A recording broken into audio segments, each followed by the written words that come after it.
I thought it might be fun to do a quick walkthrough of the finished product for those of you that really don't need to watch the video or who get bored easily, because those videos are pretty long.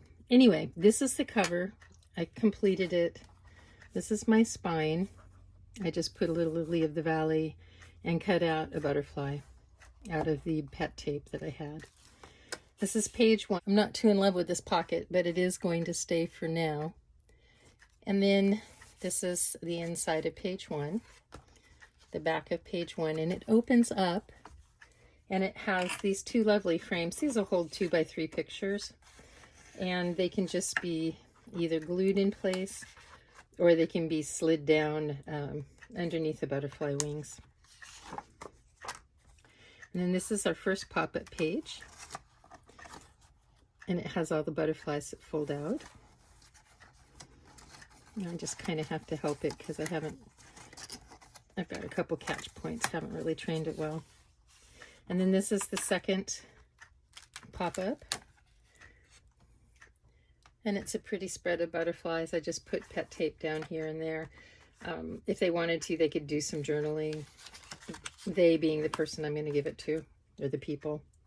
Then on this page, I just kept it simple. I used a nice little butterfly sticker I had that also had antique postcards and stuff. That was gorgeous.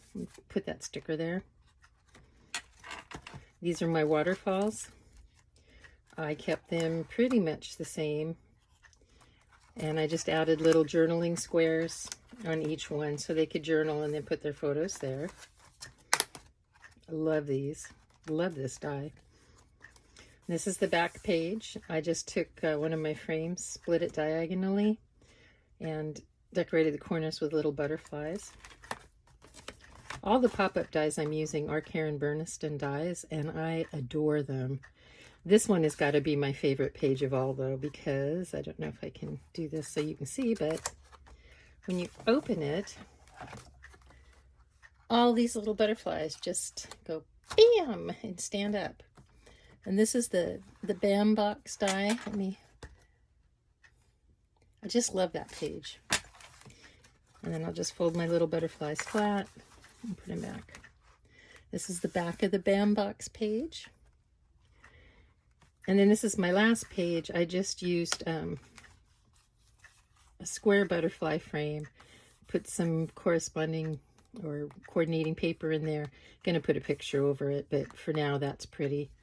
Put a little label tag here, little butterfly there. Did the same on this page. Oh, these do open up.